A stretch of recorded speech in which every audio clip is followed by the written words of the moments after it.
Musical Rhetoric in Don Juan, Opus 20, by Richard Strauss.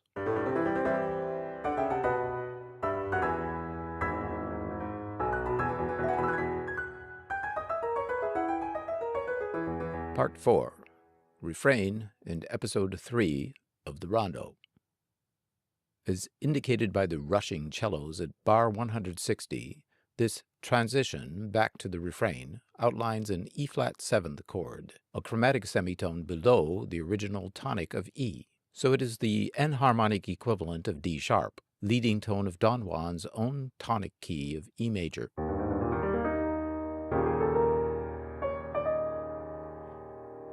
Taken up a few bars later in the A clarinet, we might associate its tone color with Till Eulenspiegel, a later tone poem about another interesting male character, yet to be composed by the youthful Richard Strauss. At 166, we arrive at a B9th harmony, the dominant or 5 chord of Don Juan's E major, setting up another return of the rondo's refrain proper.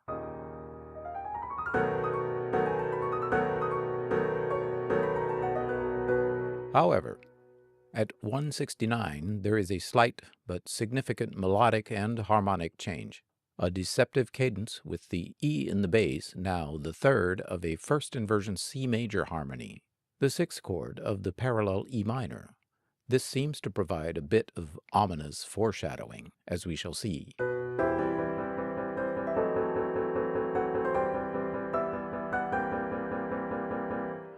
This variant of the refrain progresses through several keys: C major, A, back to C, E-flat, and more, finally to cadence at bar 196 in F-sharp minor. Our restless hero is on the move. Just listen to all the modulations.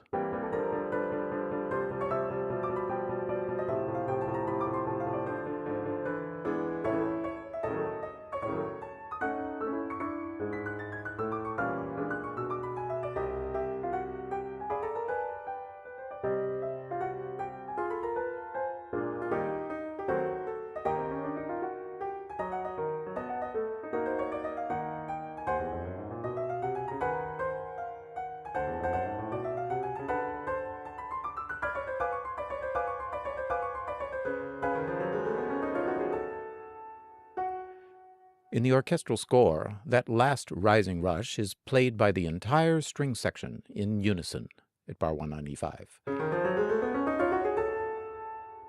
The rhetorical device again pictures male arousal, the legend's musical come-on to female target number 3, who has just come into view.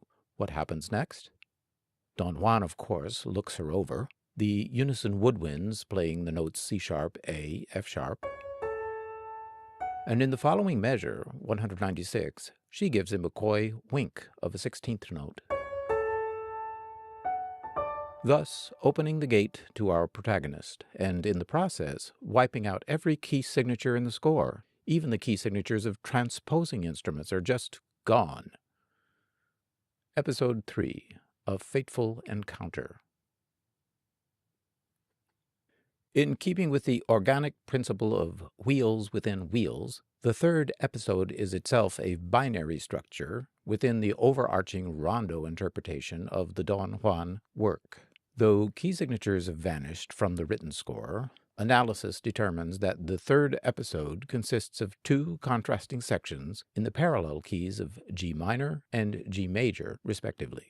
As we shall see, the G major harmony will also function as the 5 or dominant key, not of Don Juan's E major tonic, but of C major. In other words, our hero has encountered for the first time a dominant influence foreign to his own key center. To what fate will he allow this mysterious stranger to lead him? The G minor section runs from measure 192 to 232, and from the sound of this most expressive, passionate, syncopated theme in the cellos and violas, our hero has begun to play his usual game of wooing a prospective conquest.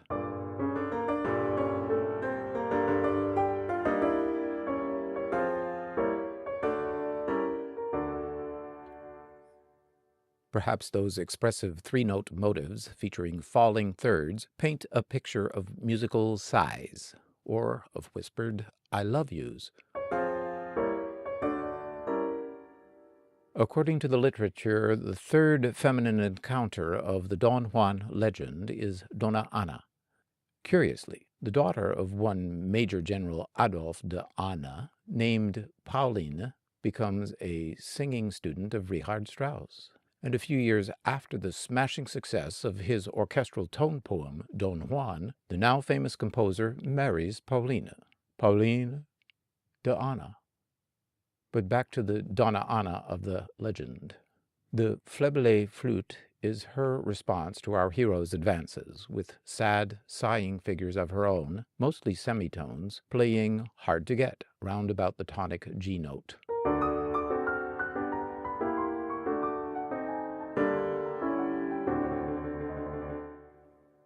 Predictably, our hero intensifies his wooing and calling, expanding the orchestration of the motive to include the upper strings, whilst the basses rise in half steps. More tension.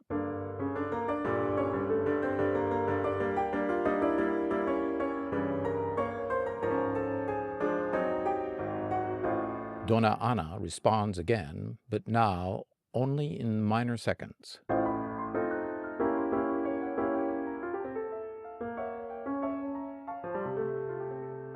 If you listen carefully to an orchestral recording of Don Juan, you will next hear those sets of rising harmonics in the harp, creating anticipation of something heavenly in store for our protagonist.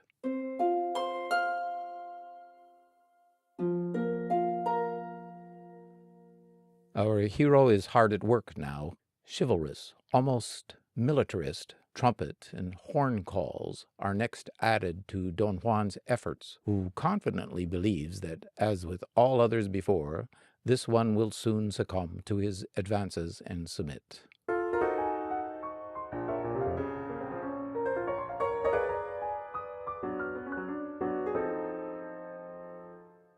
Continuing on toward a cadence in the tonic key of G major, to his delight and relief, she finally falls for him, which is the meaning of the original Latin word for cadence, to fall.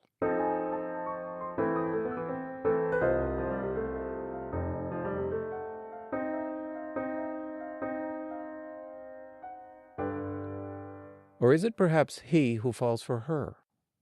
This second section of episode 3 in G major shows our hero lingering in a love embrace. The oboe solo begins with an octave leap, followed by a rising, then falling contour.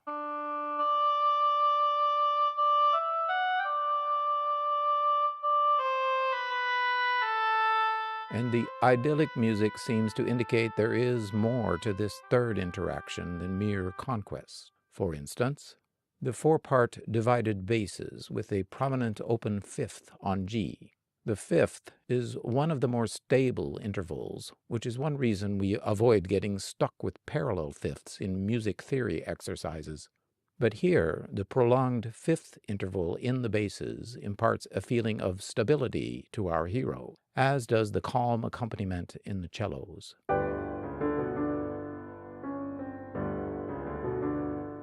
Derived from the refrain music, the restless syncopation has gone the way of the key signatures, with the oboe solo imparting a restful pastoral feeling.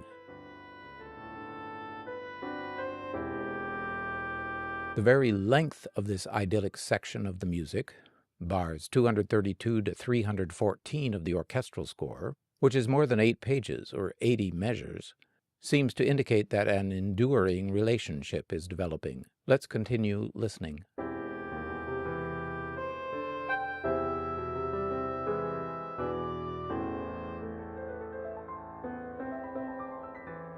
For the Don Juan character, this is quite new. Seeming to have found fulfillment, satisfaction, he does not quickly shove aside this partner just to rush off for yet other conquests.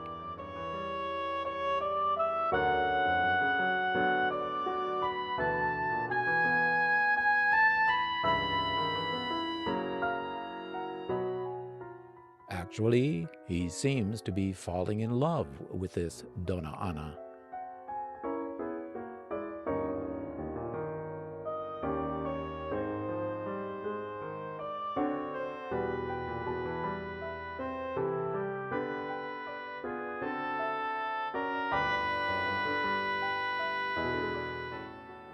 So we hear a deceleration in Don Juan's character, while he considers the implications of this fork in the road.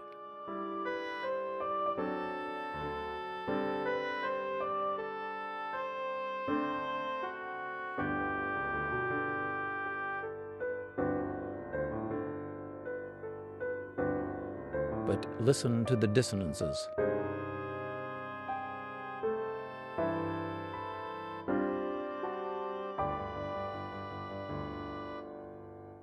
That E-flat and A-flat we just heard at bar 302 are respectively the minor 6 and minor 2 above the tonic G.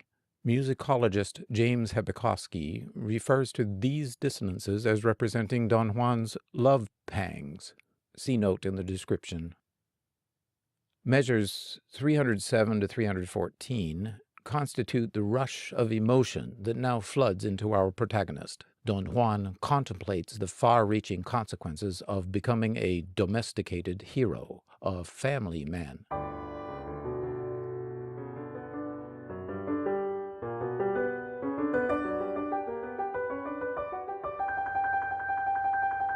This culminates in the exposition of a new heroic theme at bar 315.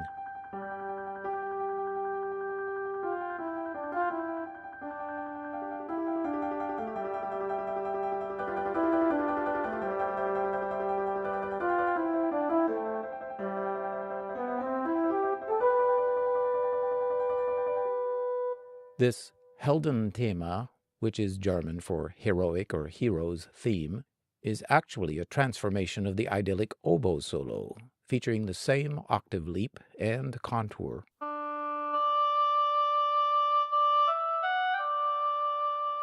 But now played by 4 F horns in unison.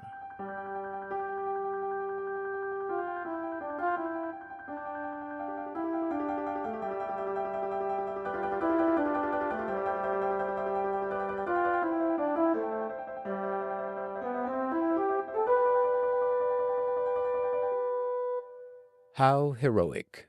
Though centered on the tone G, the theme is set to a dominant harmony of a new key, the 5 chord of C major, a new home or domicile.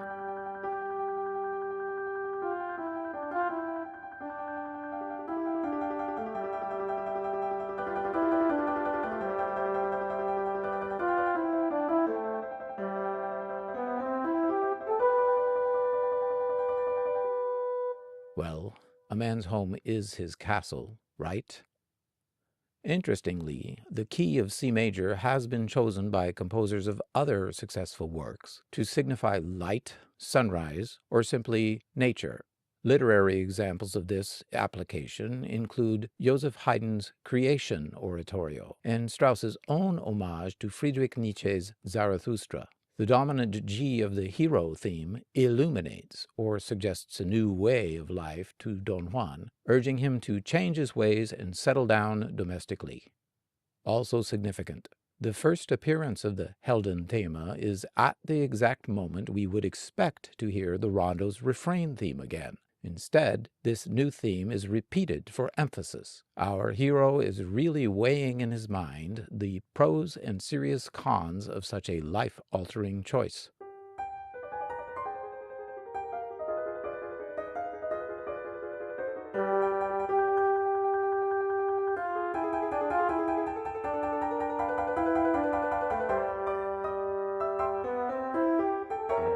Realizing what a drastic change in lifestyle this entails, and with many factors pushing him in that direction, even the very lack of written key signatures in all the orchestral instrument parts suggests this alternative home of C major.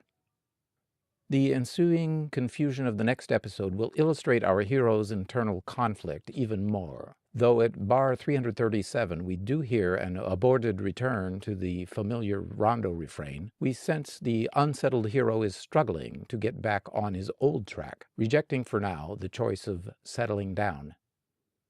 The present section constitutes therefore a transition to an upcoming fourth episodic section in which we will hear the various themes competing with one another for ascendancy in the confused character's mind.